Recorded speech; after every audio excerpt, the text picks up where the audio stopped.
Il est 19h, l'heure de vous informer. Madame, Monsieur, bonsoir et bienvenue dans cette grande édition sur la chaîne de référence. Ouverture ce 8 juillet de la journée des barreaux à Kempinski Hôtel. Les hommes de droit réfléchissent autour du thème la profession d'avocat face aux défis des Intiques. Le vice-premier ministre, ministre de PTNTIC, Thomas Louaka, a représenté le chef de l'État et c'était également l'occasion de célébrer le 48e anniversaire de barreau de Kinshasa. Patricia Mouli, ils sont venus de plusieurs barreaux d'Afrique et d'ailleurs pour réfléchir avec leurs collègues de la République démocratique du Congo sur la profession d'avocat face aux défis de nouvelles technologies de l'information et de la communication. Pour sa part, le bâtonnier national, le maître Matadi Wamba, explique le but de cette rencontre. Kinshasa, vous le savez, est le siège de l'Ordre national des avocats, le siège des 4 ordres en un endroit pour un seul anniversaire. Le représentant du chef de l'État, Joseph Kabila, le vice-premier ministre, ministre en charge de PTNTIC, Thomas Louaka, a donné le go pour ces 2 journées consacrées aux barreaux en général. Les barreaux congolais existent depuis le 10 juillet 1968 et chaque 10 juillet, les avocats se réunissent pour commémorer cette journée qui est en réalité un anniversaire de naissance. Les barreaux congolais ont 48 ans d'existence. 48 ans pour les barreaux sont suffisants pour mesurer son impact dans le fonctionnement de l'État.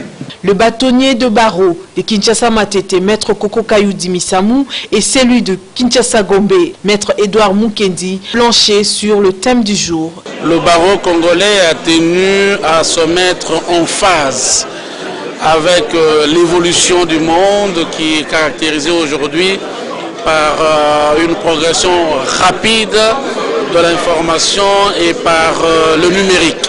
Il n'existe pas un seul secteur de la vie sociale et économique qui soit en mesure de ne pas être impacté par les télécoms. Et dans l'assistance, plusieurs officiels et le vice-ministre de la Justice, Mbosso Kodiakwanga, représentant les ministres des tutelles.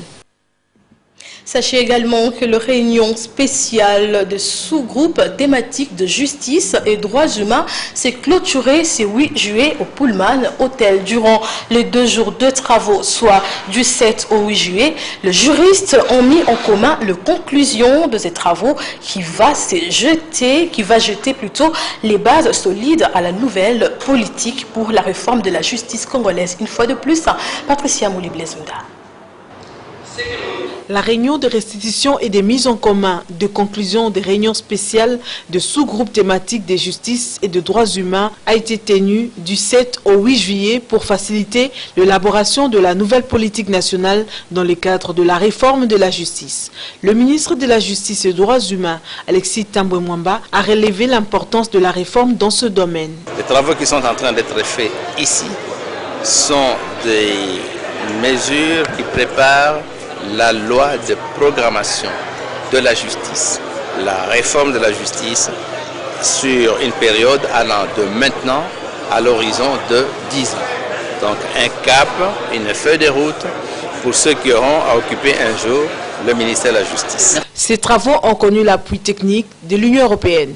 Nous avons l'expérience d'autres réformes avec des lois de programmation et il n'y a pas eu la programmation budgétaire dans l'année en question, donc c'est très important que ces engagements trouvent leur transcription dans les lois de finances annuelles et ce grâce à la définition d'un cadre à moyen terme. Les conclusions de ce travaux ont donc jeté des bases solides à la nouvelle politique pour la réforme de la justice congolaise.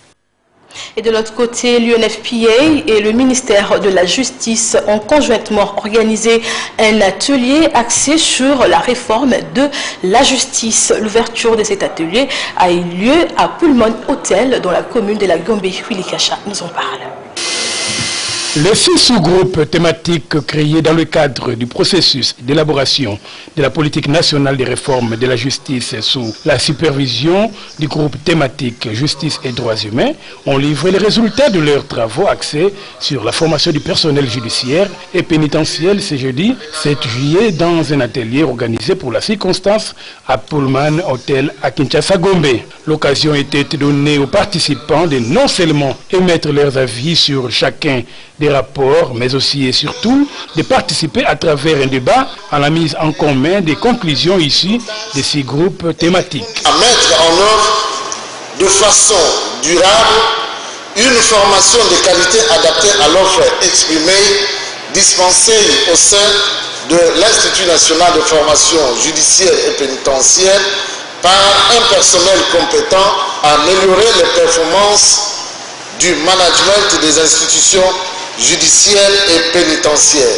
Pour les participants à cet atelier, cette réforme tombe à point nommé, car sa mise en œuvre à la période allant de 2007 et 2012 a connu beaucoup de lacunes à cause, entre autres, de la justice à double vitesse. Nous sommes en train de faire une élaboration de la politique nationale de la réforme de la justice. Si vous allez en prison, si vous regardez, 80% ce sont des gens qui ont volé des appareils de $20, de $30. Mais alors ceux-là qui volent ou qui détournent l'argent de des millions de dollars, qu'est-ce qu'ils font? Pourquoi ils ne sont pas en prison?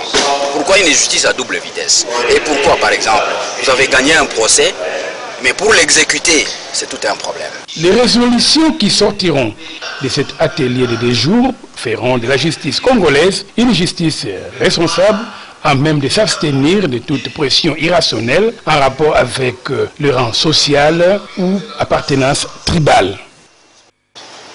Et en bref, le professeur Jacques Emina a présenté ce vendredi 8 juillet le résultat de l'étude concernant l'émergence de la République démocratique du Congo, rôle des dividendes démographiques à l'UNIKIN, et nous y reviendrons avec force détail dans nos prochaines éditions. Parlons autre chose. Au cours de la réunion du Conseil de sécurité de l'ONU sur la situation de la RDC, le vice-secrétaire général des Nations Unies, Yann Eliasson, a exprimé son inquiétude face à la montée des tensions politiques à l'approche des élections en République démocratique du Congo. Il appelle toutes les parties à prendre part au dialogue. Dans mon mat pour le commentaire.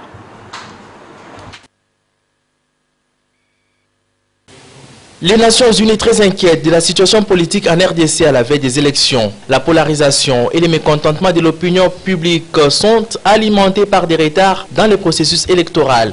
Les débats actuels concernant le respect de la Constitution et les restrictions croissantes de l'espace démocratique, a déclaré M. Eliasson lors d'une réunion du Conseil de sécurité de l'ONU sur la situation en RDC. Il a ajouté que les tensions politiques ne cessaient de croître dans les pays à l'approche des élections présidentielles et législatives prévues par la Constitution. Selon le vice-secrétaire général de l'ONU, bien que la majorité et l'opposition aient donné leur accord des principes concernant les dialogues politiques proposés par le président Joseph Kabila, il n'existe aucune entente sur les conditions dans lesquelles ces dialogues auraient lieu et l'identité des participants. Des leaders de l'opposition continuent d'exprimer leurs réserves.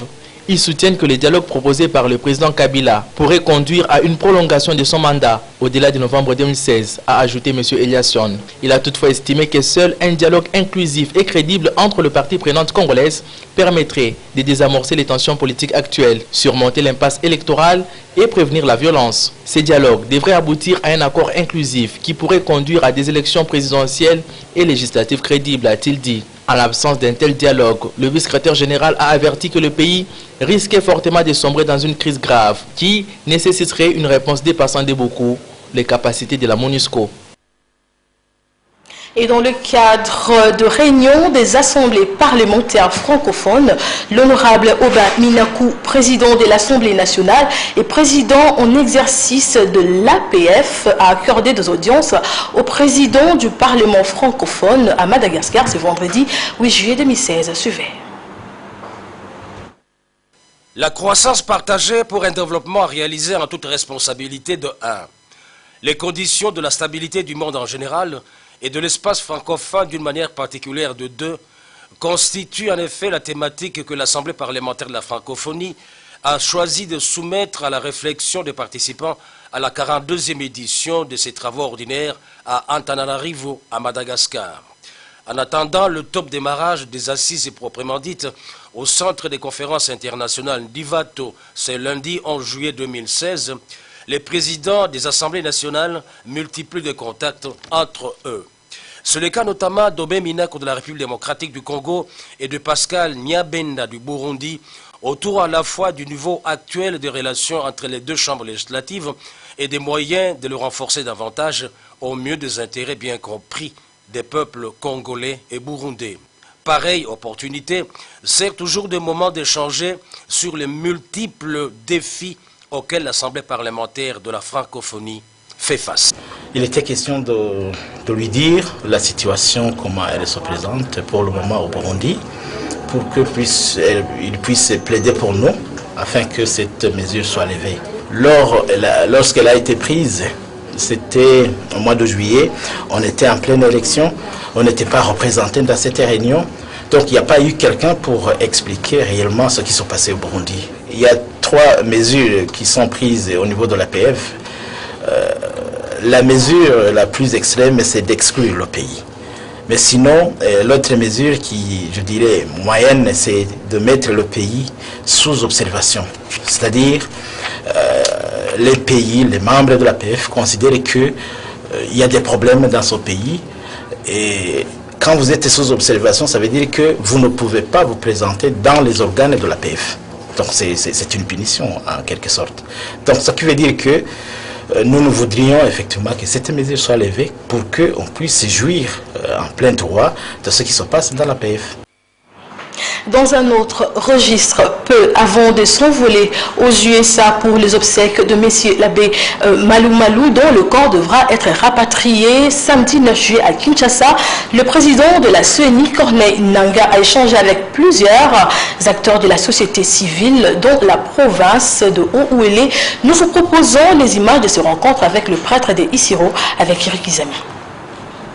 Dans l'enceinte de la concession Unibra d'Isiro, avec les différentes forces vives de la province du Haut-Ouélé, les chefs de confessions religieuses, les leaders de la société civile, les forces vives reparties dans les associations repérables dans les différents territoires du Haut-Ouélé profond, le président de la CENI a sensibilisé les uns les autres sur leur implication pour la réussite de la révision du fichier électoral, une vaste opération qui permettra à la centrale électorale d'organiser convenablement les élections attendues en République démocratique du Congo. Je voudrais rassurer que le processus électoral a été lancé. Nous sommes en train de préparer les élections en commençant par la révision du fichier électoral. Au cours des échanges avec eux, plusieurs stratégies pour obtenir le financement des différents bailleurs de fonds ont été partagées avec Corneille Nangaa, étant donné que seule la CENI ne sera pas en mesure d'offrir à ses partenaires locaux tous les moyens de leur politique. Il faut que les gens aillent pour s'enrôler et la société civile doit s'impliquer pour ce travail-là. Et de deux, la société civile ne doit pas laisser tout pour la classe politique. Parce que le pays nous appartient tous, la société civile doit aussi intervenir quelque part pour dire son mot. Occasion pour Corneille Nangaa de rappeler l'une des missions de la société civile qui est celle de l'accompagnement du programme d'éducation civique et surtout électorale. Pour les élections à venir, Rungu Territoire veut sensibiliser la population pour un enrôlement massif lors de l'opération de révision du fichier électoral et éviter de tomber dans les discours des politiciens où chaque camp a un agenda politique. Restons dans la politique pour vous dire que la dynamique de l'opposition s'est dit inquiet de voir le président de la République dans son discours du 29 juin dernier rater l'occasion de fixer l'opinion quant à la tenue de l'élection présidentielle en novembre 2016 conformément au délai prévu par la Constitution. Elle a dit ce vendredi 8 juillet à travers une déclaration rendue publique devant la presse. Sylvain Kapombo, Sengele. Le président de la République, Joseph Kabila, dans son adresse dernièrement adressée à la nation congolaise, n'a pas du tout rassuré la population quant à la tenue de la présidentielle en novembre 2016, estime la dynamique de l'opposition, qui en outre a passé en revue ce vendredi 9 juillet quelques questions d'actualité. Le président de la République a délibérément éludé le vrai défi actuel, à savoir la tenue de l'élection présidentielle dans les délais constitutionnels. Cette attitude n'est pas de nature à décrisper les climats de suspicion qui minent la classe politique dans son ensemble, renforçant ainsi nos convictions sur la détermination à passer outre les dispositions constitutionnelles relatives à la fin de son deuxième et dernier mandat. La dynamique de l'opposition salue par ailleurs les résolutions de Genval, mais elle se dit non partante d'une quelconque structure mise en place pour diriger l'opposition. Les partis politiques et personnalités de la dynamique de l'opposition signataires de la présente déclaration émettent des réserves à intégrer une structure se basant sur une administration verticale et lourde qui risque non seulement de diluer l'autonomie des partis membres, mais aussi et surtout d'affaiblir le dynamisme de l'opérationnalité sur terrain. Eu égard de ce qui précède, nous, partis politiques et personnalités politiques membres de la dynamique de l'opposition, réitérons notre détermination de voir l'élection présidentielle se tenir conformément aux dispositions des articles 70 et 73 de la Constitution.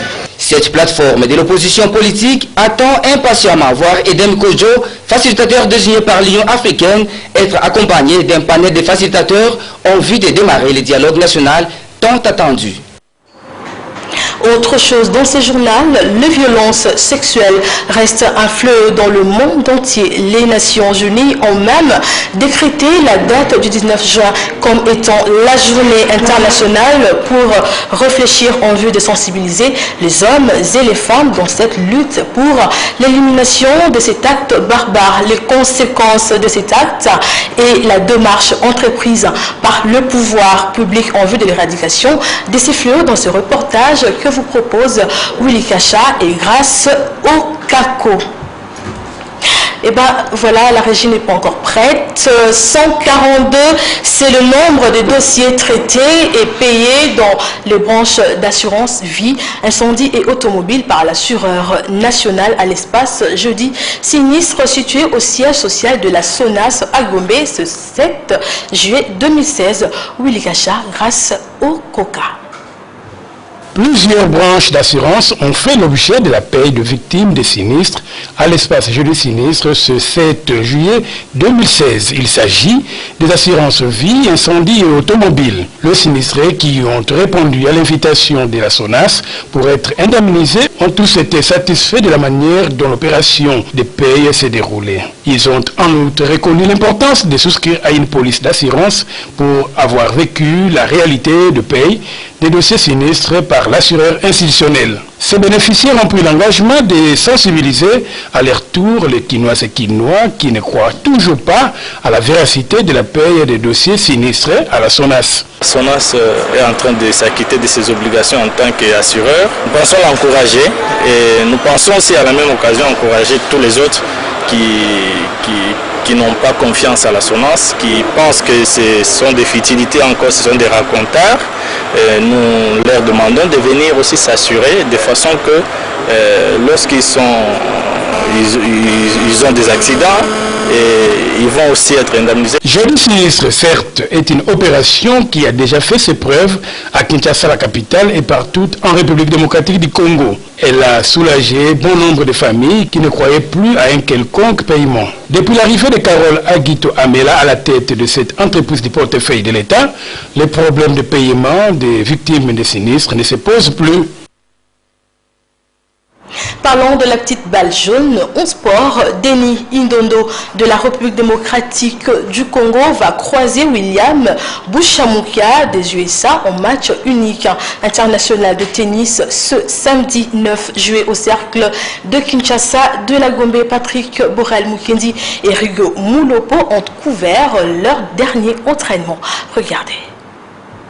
Les heures sont à compter au bout des doigts pour que les Congolais de la RDC vivent les méga matchs uniques et des défis de tennis qui va opposer samedi 9 juillet au Cercle de Kinshasa le Congolais Denis Indondo à l'Américain William Bouchamuka. Vendredi, les deux protagonistes se sont entraînés au même lieu mais à distance et se disent prêts pour ces big derby. Ça va être un grand match. Pendant les 2 ans, je suis parti à l'école. J'ai bien entraîné. J'ai fait un final futur au Mozambique. Alors je pense que je suis bien préparé pour cette match-là. J'ai amélioré. J'ai progressé dans mon coup droit, mon revers, mon service, tout est amélioré. Alors on va voir. Lui aussi, je pense qu'il a amélioré, bien sûr. Mais on va voir. Demain, ça va être un spectacle, un grand match. J'étais en France en préparation. Donc j'ai beaucoup amélioré aussi, donc mon jeu, côté coup droit revers, j'ai essayé d'améliorer. Donc j'espère bien que demain ça sera chaud, donc je vais essayer de faire de mon mieux pour remporter ce match. En tout cas, vu l'acte 1 du 5 juin joué au Cercle de Kinshasa en 2014, remporté par William Bouchamuka, ce deuxième acte mérite d'être vécu. Dans les après-midi, les deux tennismen ont été reçus par le ministre des Sports, Denis Kambaye. Et en basketball, une quarantaine de jeunes filles basketteuses vont participer au camp d'entraînement de basket qui sera organisé à Kinshasa du 15 au 17 juillet 2016. Ce camp est l'initiative de l'internationale congolaise Charlène Monkiango. Les propos de l'un des membres du comité d'organisation vous ont été ici recueillis par Patrick Borel-Mukindi et Rigo Moulobo. Enfin, ces jeunes filles sont réunies pour un camp de basket qui sera organisé du 15 au 17 juillet par une professionnelle qui est aux États-Unis au nom de Chanel Mokango. Oui, ces jeunes filles, nous les avons présélectionnées dans 2 clubs. Ce sont les filles qui évoluent au championnat dans l'entente Est et à l'entente Ouest, et certaines filles évoluent au niveau de la Ligue de basketball de Kinshasa. Alors le niveau de ces jeunes filles? Bon, le niveau est assez moyen. Je crois que vous n'êtes pas sans savoir que notre basket a un peu régressé. Les niveaux et les moyens, mais on fera au mieux pour que les filles puissent se retrouver par rapport aux exercices et aux exercices que les autres coachs d'ailleurs vont amener. Par rapport au centre, par rapport au matériel que les équipes, que plusieurs clubs n'ont pas, je crois que si vous circulez dans tout le pays, il n'y a pas un club qui dispose d'au moins 20 ballons. Parce qu'on suppose qu'un club peut avoir au moins 20 athlètes. Bien, donc chaque athlète doit avoir son ballon. Mais par rapport aux moyens, par rapport aux infrastructures aussi, voilà, c'est tout ça qui bloque un peu. Si vraiment on pouvait avoir des sponsors qui pouvaient aider dans ces cadres-là, et je crois qu'on pourra essayer de relever notre niveau de basket. Bon, ces camps ici, c'est pour encourager d'abord la jeunesse, parce que nous voulons aussi copier l'extérieur. Parce que le sport, c'est pas seulement venir jouer, aller, non. Le sport doit être combiné avec les études. Nous pensons vraiment, avec tous les centres qui se créent, pouvoir aider la jeune fille, le jeune garçon à concilier et les études et le basket. Parce que donc, quelques filles, quelques garçons peuvent avoir la chance d'aller évoluer ailleurs. Quand tu n'as pas un bon niveau d'études, tu ne pourras pas jouer. C'est comme ça qu'on est en train de créer ces centres-là pour aider notre jeunesse. Et quand ils vont aller ailleurs, d'obtenir de bourses d'études, par exemple, ils peuvent aller dans des familles, par exemple, et dès là, ils peuvent avoir de clubs. Mais quand tu n'as pas un niveau d'études, tu ne sais pas, tu ne sais rien faire. C'est comme ça qu'on est en train d'essayer. C'est comme ça que nous avons besoin plus de moyens, besoin plus de sponsors, besoin plus de ces gouvernements-là qui se souviennent au moins que le basket a pu amener quelque chose au pays aussi. On en souffre. Et à présent, on va compléter l'actualité avec les journaux parus ce vendredi dans la capitale, revue de presse.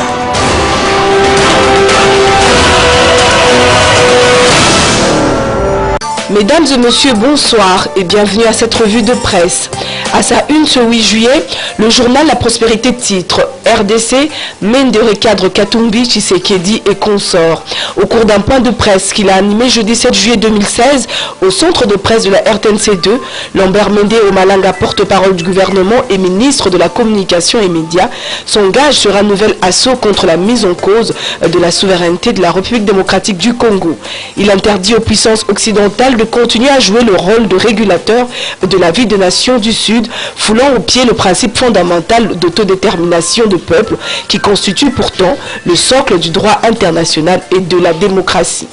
Lambert Mende a par ailleurs profité de la présence de journalistes nationaux et étrangers pour savonner Moïse Katumbi, le candidat déclaré à la prochaine présidentielle pour le compte de l'opposition. L'avenir paraît avec comme grand titre « Tom Perello rejette l'offre de Tshisekedi ». Lui qui prenait les États-Unis d'Amérique pour son bouc émissaire pour refuser de prendre part au dialogue politique national inclusif tel que convoqué par le président de la République Joseph Kabila, Étienne Tshisekedi Amulumba, président du comité de sages du Rassemblement de forces acquises au changement, doit chercher d'autres alliés dans sa stratégie du chaos.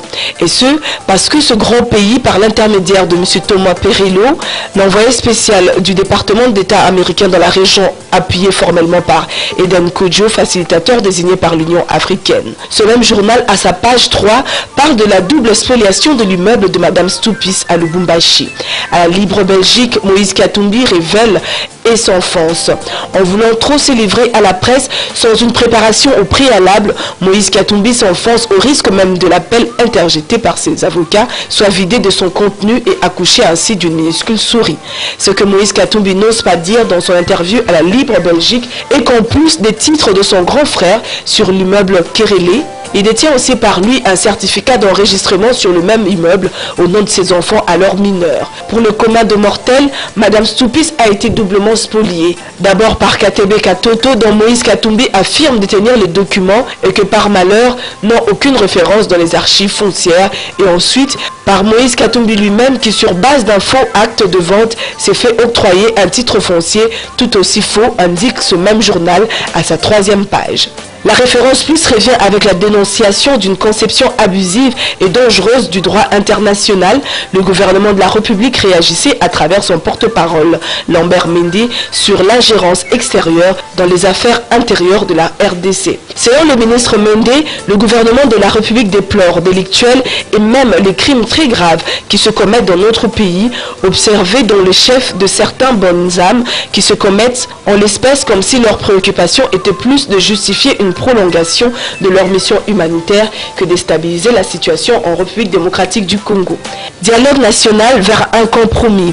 En sa page 2, le vrai modérateur indique qu'après une réunion organisée lundi 4 juillet dernier au siège de l'Union africaine en présence de représentants des différentes structures internationales comme l'Organisation internationale de la francophonie, les Nations unies et l'Union européenne, le rassemblement de l'opposition exigeait la mise en place d'un panel de facilitateurs autour de Dan Kodjo.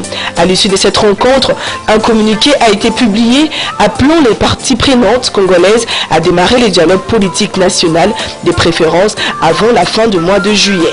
Un délai qui va plutôt dans le bon sens. C'est tout pour ce soir. Bon week-end chez vous.